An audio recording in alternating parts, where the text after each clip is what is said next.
MSW Media. Hello, and welcome to the Martin Sheen Podcast. With yours truly, Martin Sheen, of course, and I'm delighted to be your host for this podcast pilgrimage, where the destination is the journey itself. Along the way, I plan to share stories and personal memories of some of the many people, places, and events that have helped to shape my lifelong, happy, and continuing struggle as an artist and a man to unite the will of the Spirit with the work of the flesh. I also hope to explore poetry as a powerful form of expression and communication by proxy, as it were, and how poetry is such a vital and necessary component of our spirituality and our public discourse.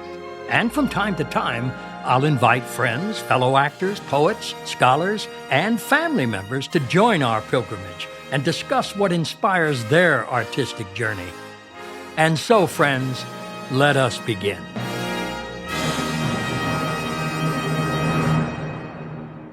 I've been an actor all my life. In fact, I have no conscious memory of ever not being an actor. I couldn't identify it as such when I was a child, of course, until I started going to the movies around the age 5 or 6, where gradually it dawned on me that I was like one of those people up on the screen. It was an extraordinary and comforting revelation, and I knew even then that I would never be happy and I could not lead an honest life if I did not pursue that wondrous mystery which possessed me and which gave me a possession of myself. So in a strange way, my chosen profession was a foregone conclusion. But while acting is what I do for a living, activism is what I do to stay alive. And I'm often asked how I came to unite the two. In truth, I don't really know, because it was far less a conscious effort than it was a natural progression. Of course, if you grew up in a large, poor immigrant family, chances are you're either Irish Catholic or Hispanic, and I was lucky enough to be both, so I had a clear advantage when it comes to social justice activism. Both of my parents were immigrants. My father was Francisco Estevez, born July 2nd, 1898 in northern Spain.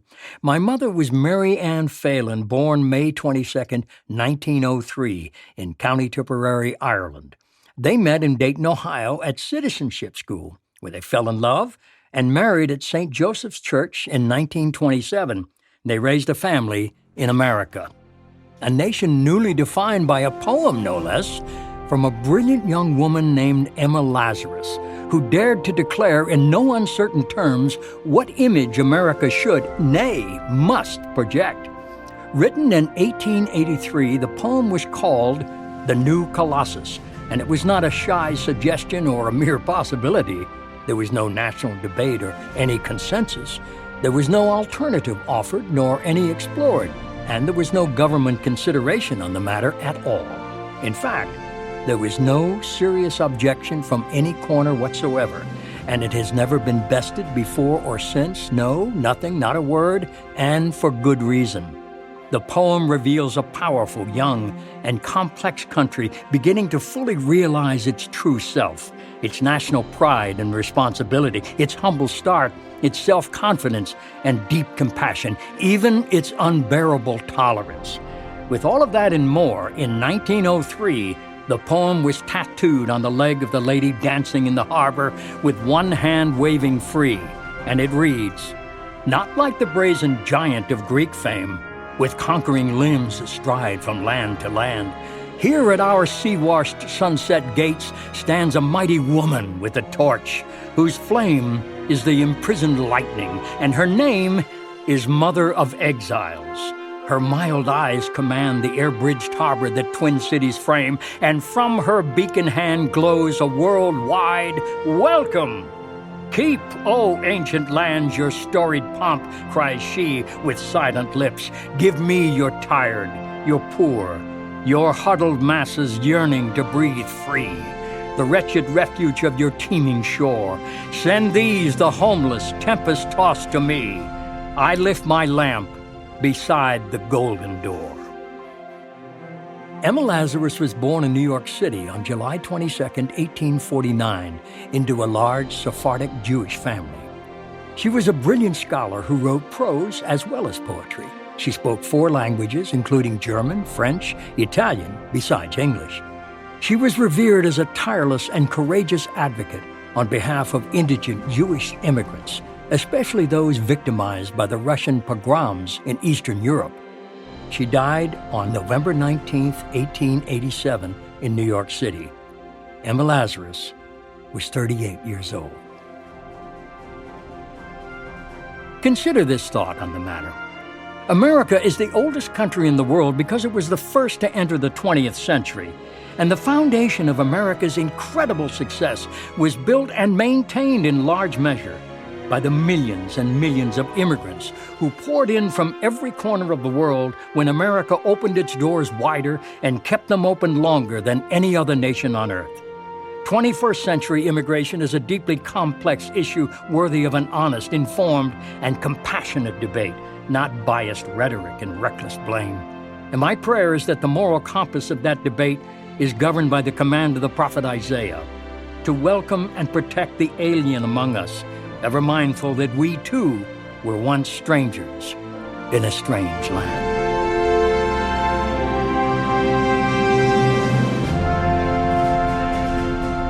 We'll be right back. And we're back. Chicago by Carl Sandburg. Hog butcher of the world, tool maker, stacker of meat, player with railroads and the nation's freight handler, stormy, husky, brawling, city of the big shoulders. They tell me you are wicked, and I believe them, for I have seen your painted women under the gas lamps luring the farm boys. And they tell me you are crooked, and I answer, yes, it is true. I have seen the gunman kill and go free to kill again. And they tell me you are brutal, and my reply is, on the faces of women and children I have seen the marks of wanton hunger. And having answered, so I turn once more to those who sneer at this, my city, and I give them back the sneer and say to them, come and show me another city with lifted head, singing so proud to be alive, and coarse and strong and cunning, flinging magnetic curses amid the toil of piling job on job. Here is a tall, bold slugger set vivid against the little, soft cities, fierce as a dog with tongue lapping for action, cunning as a savage pitted against the wilderness, bareheaded, shoveling, wrecking, planning, building, breaking, rebuilding, under the smoke, dust all over his mouth, laughing with white teeth, under the terrible burden of destiny, laughing as a young man laughs, laughing even as an ignorant fighter laughs who has never lost a battle, bragging and laughing that under his wrist is the pulse, and under his ribs the heart of the people, laughing, laughing the stormy, husky, brawling laughter of youth, half-naked, sweating, proud to be hog butcher, tool maker, stacker of wheat, player with railroads and freight handler of the nation, Chicago, city of the big shoulders. Carl August Sandburg was an American poet, biographer, journalist, and editor. He won 3 Pulitzer Prizes, 2 for his poetry and 1 for his definitive biography of Abraham Lincoln.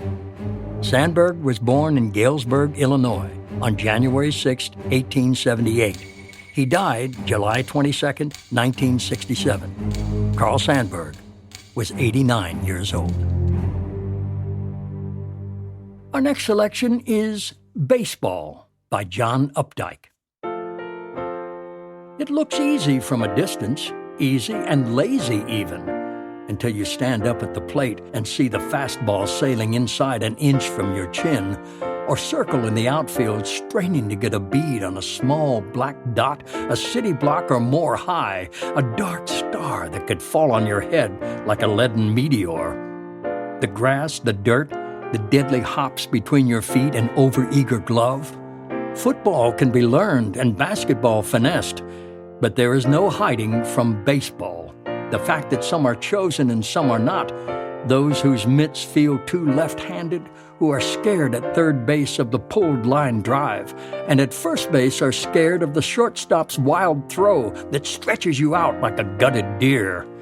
There's nowhere to hide when the ball's spotlight swivels your way, and the chatter around you falls still. and the mothers on the sidelines, your own among them, hold their breaths, and you whiff on a terrible pitch, or in the infield achieve something with the ball so ridiculous you blush for years. It's easy to do. Baseball was invented in America, where beneath the good cheer and slide jazz, the chance of failure is everybody's right. Beginning with baseball. John Updike was born March 18, 1932, in Reading, Pennsylvania. He was a novelist, poet, short story writer, art critic, and literary critic. He was one of only 4 writers to win the Pulitzer Prize for fiction more than once.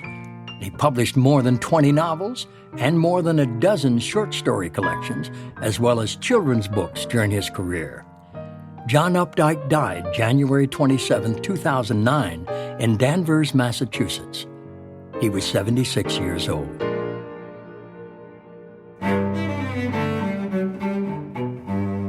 Consider this very popular quote from George Bernard Shaw, made even more popular and famous by Robert Francis Kennedy, the senator running for president in 1968. Some see things as they are and ask why.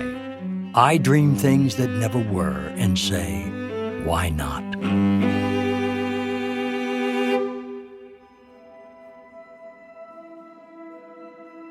In every walk with nature, one receives far more than he seeks. A quote from the book Steep Trails by renowned environmentalist John Muir. Along with the great poets, the writings of John Muir have come to mind quite a bit lately, and sharing quotes and excerpts of his work feels very much at home here on my podcast with the topics that interest and inspire me. Muir's desire to relate his adventures in the wild to readers went far beyond simply marveling at nature's grandeur. It was a spiritual journey. Reflecting on a summer spent working as a shepherd in the Sierra Nevada in 1911, he wrote, "Climbing higher, we enter the thin azure where only the fiercest sunbeams penetrate. The mighty rock waves are roughened within innumerable peaks and spires, radiating, throbbing with life and light, like the upraised hands of a congregation in silent worship. Every crystal, every flower, a window opening into heaven, a mirror reflecting the Creator. I have seen thousands of glaciers and a multitude of forms of ice, but none more glorious than those of these noble mountains, shining with the light of the most holy dawns. I should like to stay here all winter, but though loth to go, I shall wander back again to this vast, serene, and God-full wilderness, sure that I shall find my own heart again within its sacred solitude." Born in Scotland, John Muir came to America with his family in 1840 at the age of 11. His father Daniel settled his large family of 8 on a farm in Wisconsin and imposed a strict religious upbringing. But John vehemently rejected this orthodox dogma and pursued his own belief that valued nature for its spiritual and transcendental qualities. Muir first visited California in 1868. After studying and traveling extensively, he made it his home in 1880. In his lifetime, he was a man of many titles: farmer, inventor, writer, philosopher, botanist, geologist, and, of course, environmentalist. He is also referred to as the father of national parks, and thanks to his tireless efforts, he deserves much of the credit for making both Yosemite Valley and Sequoia national parks. In one of his essays, he even refers to the national parks as places for rest, inspiration, and prayer. For long periods of time, he lived alone in the wilderness, where he continually kept journals, and from these carefully detailed accounts came the publication of over 300 articles and 12 books. Muir poetically and masterfully conveyed his adventures and captured the American public's interest and sparked their imagination with his spirit for adventure and endless curiosity for the unexplored wilderness. Quote, Only by going alone in silence, without baggage, can one truly get into the heart of the wilderness. All other travel is mere dust and hotels and baggage and chatter, unquote. He truly wanted everyone to experience nature in a way that nourished the soul and brought peace and connection with the earth. I am losing precious days, he says. I am degenerating into a machine for making money. I am learning nothing in this trivial world of men. I must break away and get out into the mountains to learn the news. He recounted eloquently the beauty of these majestic lands and encouraged us to experience it as a precious gift that we must take responsibility to protect and preserve. I first became aware of John Muir through the PBS documentary series The National Parks by Ken Burns, and I was curious to learn more.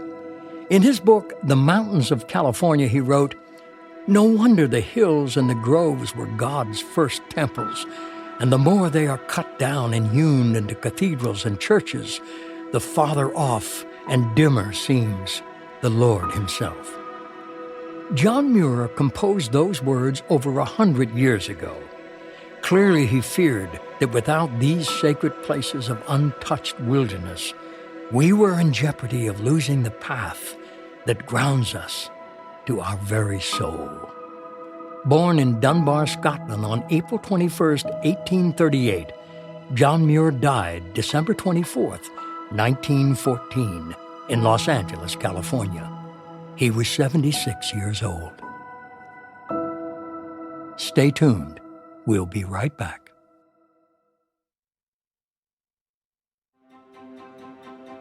Welcome back.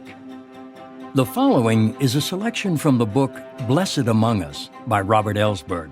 The book is filled with daily reflections that explore the lives of saints as well as ordinary men and women with extraordinary stories of courage and spiritual awakening. Harriet Tubman. Harriet Tubman was born into slavery on a plantation in Maryland. While growing up, she experienced the typical cruelties of slave life, the beatings and daily indignities. Like other slaves, she became skilled in the art of passive resistance while struggling to maintain an inner conviction that she was worth far more than a piece of property. But she was not content merely to survive with her inner dignity intact. She was convinced that God intended her to be free. From the time she was a child, Tubman was subject to deep trances in which she heard the voice of the Lord. In one of those experiences in 1849, she perceived that the time for her escape had come. Traveling by night following the North Star, she passed through swamps and forests until she crossed into the free state of Pennsylvania. She looked at her hands, quote, to see if I was the same person. There was such a glory over everything, and I felt like I was in heaven, unquote. But she perceived a wider mission. She could not be truly free while others remained in bondage. And so, over the next 12 years, Tubman made 19 perilous trips to what she called Pharaoh's Land, rescuing at least 300 slaves, including her own parents. And each time she risked death. Despised by the slave owners, she was known among the slaves as Moses. After the Civil War, she retired to a house in Auburn, New York, supporting herself with a small garden. She lived into her 90s and died on March 10, 1913. Harriet Tubman was 93 years old. Her quote, "I had crossed the line of which I had so long been dreaming.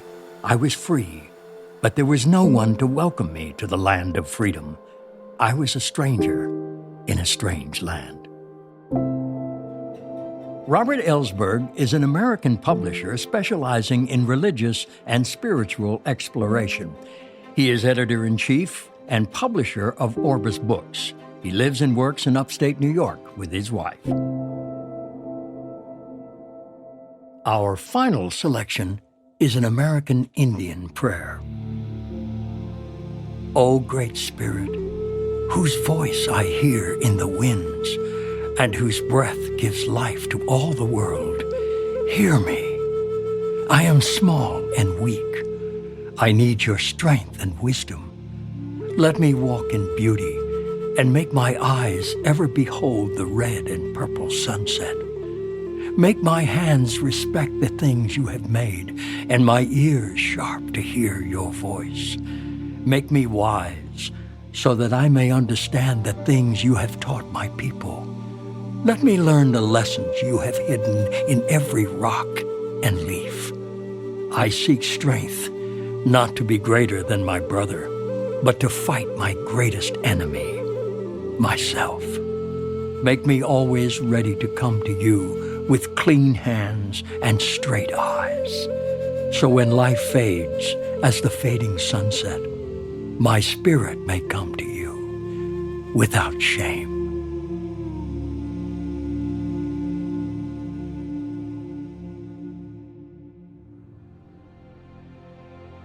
I invite you to delve further into the works of the poets I shared with you. And I hope you seek out writers and poets whose work speaks to your hearts and minds with the power to inspire your life. If you've enjoyed what you've heard here, please subscribe to my podcast, The Martin Sheen Podcast, with your host, yours truly, Martin Sheen, of course, wherever you find your podcasts. Yeah, I have to say that. You can find a complete list of the poets and titles of their poems that I've chosen at our website, themartinsheenpodcast.com. I want to thank the people who make this podcast possible, our producer and research assistant, Renee Estevez, who assures me that the internet is a real thing and a safe place, if not used off-label, and our sound engineer and editor, Bruce Greenspan, the man behind these rich and seamless recordings, and to his dog, Gracie, our studio mascot, who snores in perfect pentameter. And so, friends, we part with the prayer from Tagore. We are called to lift up this nation and all its people to that place where the heart is without fear, and the head is held high, where knowledge is free, where the world has not been broken up into fragments by narrow domestic walls, where words come out from the depths of truth and tireless striving stretches its arms towards perfection, where the clear stream of reason has not lost its way into the dreary desert sands of dead habit, where the mind is led forward by thee into ever-widening thought and action into that heaven of freedom, dear Father. Let our country awake. Amen.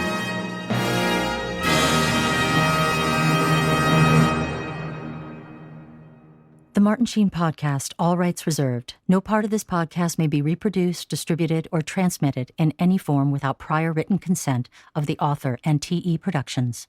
Baseball by John Updike is from Endpoint and Other Poems and available to buy in print and audiobook from Penguin Random House. It is included here by copyright permission. Blessed Among Us, Ben Salmon by Robert Ellsberg is included here by granted copyright permission, and we thank the author for this opportunity to share his work.